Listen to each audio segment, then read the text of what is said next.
कुछ लोगों को लगता है, इवन मुझे भी पहले यही लगता था कि डिफेंडर एंड रेंज रोवर एक इंडियन ब्रांड है, लेकिन ऐसा बिल्कुल भी नहीं है।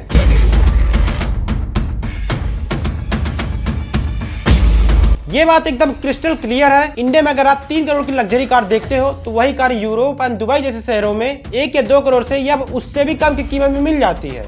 चाहे पोर्शे हो, चाहे जी वैगन हो, चाहे मिनी कूपर हो या फिर रोल्स रॉयस ही क्यों ना हो। रोल्स रॉयस तो फिर भी एक लग्जरी एंड प्रीमियम कार की सेगमेंट में आती है, लेकिन इंडिया में इनकी प्राइस 2 गुना, 3 गुना या फिर उससे भी ज्यादा हो जाती है। आखिर ऐसा क्यों?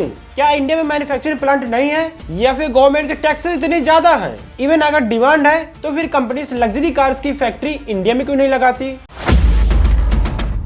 सिंपल बात हम समझेंगे कि आखिर इंडिया में super cars and luxury cars इतनी महंगी मिलती क्यों है। सबसे पहले एक इम्पोर्टेंट बात, इंडिया में ज्यादातर super bikes, super cars, even luxury cars आती हैं, वो सीबीयू यानी कंप्लीटली बिल्ड यूनिट के फॉर्म में इंपोर्ट होती हैं, जिसका मतलब होता है कार फॉरेन कंट्री में फुल्ली रेडी होती है और फिर सीधे उसे इंपोर्ट करके इंडिया में भेज दिया जाता है। जैसे एग्जांपल के लिए Porsche, G wagon, mini Cooper and Mercedes Benz. लेकिन अब प्रॉब्लम यहाँ से स्टार्ट होती है। इंडियन गवर्नमेंट जब किसी फुल्ली बिल्ड इंपोर्टेड कार को अलाउ करती है तो उस पर हैवी इंपोर्ट ड्यूटी लगाई जाती है और यही tax system in cars and bikes को इंडिया में एक्सट्रीमली एक्सपेंसिव बना देता है। इवन इंडिया में imported cars and super bikes पर 60% से लेकर 100% तक इंपोर्ट ड्यूटी लग सकती है और सिर्फ इतना ही नहीं, उसके बाद 28% जीएसटी और लग्जरी कार्स पर एडिशनल फीसेस। मतलब अगर कोई कार अब्रॉड में 1 करोड़ की है तो इंडिया में उसकी प्राइस 2 या 3 गुना बड़ी आसानी से बढ़ जाएगी। सपोज दैट कोई 1 करोड़ की कार है जिसमें import duty almost 79 to 85 lakh,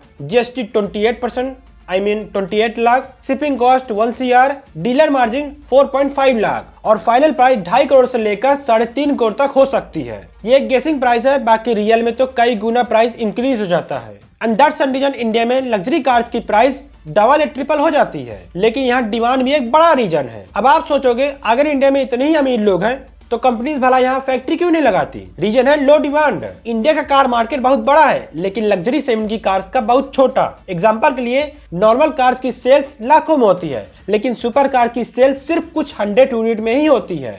कभी कभी तो किसी ब्रांड की साल भर में 50 या 60 यूनिट ही बिक पाती हैं। अब सोचो अगर कंपनी इंडिया में फैक्ट्री लगाए तो उसको हजारों कार्स बेचनी पड़ेंगी तब जाकर उसका प्रॉफिट निकलेगा। 50 या 100 कार्स बेचने पर क्या ही होगा। इसी वजह से कंपनीज इंपोर्ट करना ज्यादा सेफ ऑप्शन समझती हैं। लेकिन एक फैक्ट जरूर है जिसमें कुछ ब्रांड अपनी कार्स को इंडिया में ही असेंबल करते हैं। इंटरेस्टिंग बात यह है कि कुछ कंपनीज ने अपनी कार्स की लोकल असेंबली इंडिया में भी स्टार्ट की है।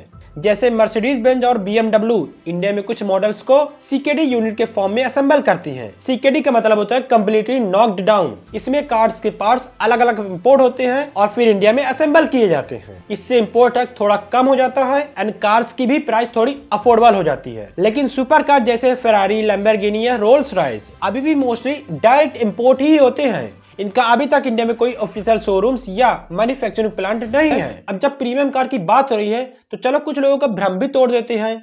बताता हूँ कैसे। कुछ लोगों को लगता है, इवन मुझे भी पहले यही लगता था कि डिफेंडर एंड रेंज रोवर एक इंडियन ब्रांड है, लेकिन ऐसा बिल्कुल भी नहीं है। एक्चुअली रतन टाटा सर ने 2008 में इनकी कंपनी खरीदी थी जिसमें ये दोनों कार्स के मॉडल्स आते हैं, जिनके अंदर जैगुआर, लैंड रोवर, डिफेंडर जैसे ब्रांड की कार्स आती है, जो की एक ब्रिटिश कंपनी थी एंड ना कि ब्रांड खरीदा था। चलो बढ़िया तरीके से समझाता हूँ। कुछ लोगों को यही कंफ्यूजन रहती है कि डिफेंडर एंड रेंज रोवर एक इंडियन ब्रांड है, जबकि ये गलत है। उनकी पेरेंट कंपनी इंडियन ग्रुप के पास है।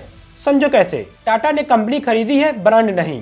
टाटा मोटर्स ने 2008 में British luxury cars company Jaguar land rover को परचेज किया था। इस कंपनी के अंदर फेमस ब्रांड आते हैं जैसे कि लैंड रोवर, जैगुआर और रेंज रोवर और डिफेंडर। और रेंज रोवर और डिफेंडर एक्चुअली लैंड रोवर के मॉडल्स हैं। इसका मतलब ऑनर एक इंडियन कंपनी है बट ब्रांड ब्रिटिश ही है, बिल्कुल वैसे ही जैसे वोल्वो एक चाइनीज कंपनी के पास है बट ब्रांड स्वीडिश ही माना जाता है। Range Rover and defender originally UK में ही डिजाइन होती हैं। Land rover, defender and range rover, इनका डिजाइन, इंजीनियरिंग, सारा ढांचा मतलब बॉडी सब यूके मतलब यूनाइटेड किंगडम में ही असेंबल होता है, रेडी होता है। मेजर फैक्ट्रीज भी यूके में ही है, इसलिए इनको ग्लोबल लग्जरी ब्रांड के रूप में मेंटेन किया जाता है। इंडिया में मोस्टली असेंबली होती है बट फुल्ली मैन्युफैक्चरिंग नहीं।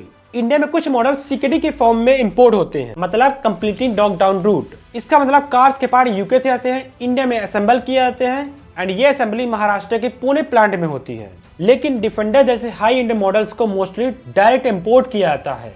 इनकी असेंबली लगभग ना के बराबर होती है, लेकिन कुछ मॉडल की होती है। अब एक बड़ा सवाल, सारे पार्ट्स इंडिया में क्यों नहीं बनते? देखो, लग्जरी कार्स के पार्ट्स काफी स्पेशलाइज्ड होते हैं, सेम लग्जरी कार्स के जैसे। Advance engine, premium leather interior, high tech electronics, aluminium body structure, इनका global supply chain already set होता है। अगर इंडिया में सब कुछ नया बनाना पड़े तो कॉस्ट बहुत बढ़ जाएगी, डिमांड भी उतनी नहीं रहेगी जितनी उसकी एक्चुअल होनी चाहिए। इसलिए कंपनीज ग्लोबल प्रोडक्शन मेंटेन करती हैं। Overall ownership Indian, Tata Motors, brand origin British, manufacturing plant mostly UK and then India में showrooms plus assembly plus import. इसलिए रेंज रोवर एंड डिफेंडर ये एक इंडियन ब्रांड नहीं है, लेकिन इंडियन कंपनी के ओनरशिप में जरूर है। ओवरऑल तो सिंपल वर्ड में समझे तो इंडिया में luxury cars and premium cars के महंगे होने के 3 बड़े रीजन हैं। Heavy import duty, limited demand, local manufacturing का लैक।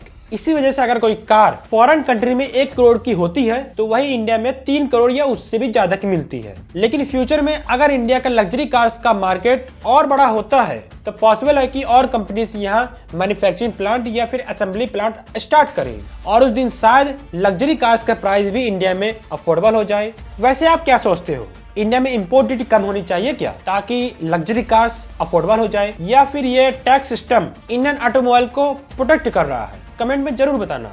बाकी चैनल को सब्सक्राइब कर लेना। Bye bye.